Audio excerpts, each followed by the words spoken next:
இது பலாப்பழமே இல்லை அப்படின்னு சொன்னால் யாராவது நம்புவீங்களா? ஆனால் அதான் உண்மை. ஏன்னா இது என்னோட பர்த்டே கேக். அப்படியே மாமாவோடவும் சேர்ந்து அவரோட பர்த்டேக்கு நானும் கேக் கட் பண்ணிக்கிட்டேன். And the actual day has come. இந்த 10 செகண்ட்ஸில் 3 டேட் சேஞ்ச் ஆயிருக்கு. யாராவது அது கவனிச்சிங்களா? திரும்ப போய் பார்த்துட்டு வாங்க பார்க்கலாம். இன்றைக்கி May 16 10th ரிசல்ட். சிட்டி வீட்டுக்கு போயிருந்தாங்க. இன்றைக்கி ரிசல்ட்டுங்கிறதுனால இன்றைக்கி தான் வீட்டுக்கு வராங்க. வரும்போதே சோகமாயிட்டாங்க. எங்களுக்கு ஒரு மாதிரி கஷ்டமாயிடுச்சு.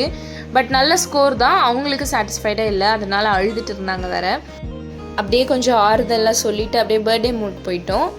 எனக்கு நிறைய கிஃப்ட்ஸ்லாம் வந்துகிட்டே இருந்துச்சு. எனக்கு ரொம்ப ஹாப்பியாக இருந்தது.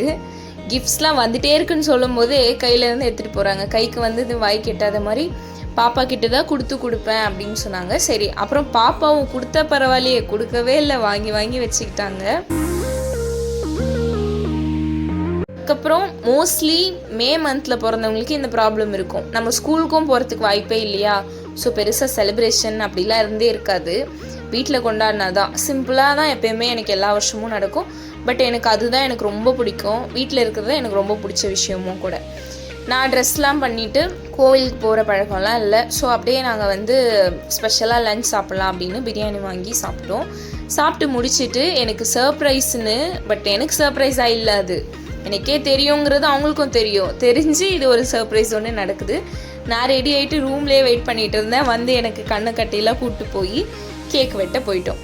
அந்த கேக்கில் தான் எனக்கு சர்ப்ரைஸே. விவசாயின்னு எழுதி ஒரு மாதிரி சிரிக்கிறதா அழறதா இல்லை அவங்கள திட்டுறதான்னு ஒரு மாதிரி மிக்ஸ்ட் எமோஷன்ஸ் ஆயிடுச்சு. அதுக்கப்புறம் சரி போங்கன்னு விட்டுட்டு கேக்கெல்லாம் கட் பண்ணி எல்லாருக்கும் கொடுத்துட்டு சாப்பிட்டு முடிச்சிட்டோம். அதுக்கப்புறம் அப்படியே எனக்கு இன்னமும் கிஃப்ட்ஸ் கொடுத்துட்டே இருந்தாங்க. பாப்பாங்கெல்லாம் வந்து பலூன்ஸ்லாம் கொடுத்து, அம்மா அக்கா எல்லாருமே சாக்லேட்ஸ்லாம் கொடுத்தாங்க. இதில் என் தங்கச்சி கொடுத்த கிஃப்ட்டை நான் மறக்கவே மாட்டேன். நாங்களே 4 நாளாக ஃப்ரிட்ஜ்லேயே வச்சுருந்தேன் அந்த ஐஸ்கிரீமை கொண்டு வந்து இதான் கிஃப்ட்டு அப்படின்னு கொடுத்தா, இது நான் வாங்குறதா என்ன பண்ணுறது, திருப்பி அவங்கக்கிட்டே கொடுத்து நீயே வச்சுக்கோ அப்படின்னு சொல்லிட்டேன்.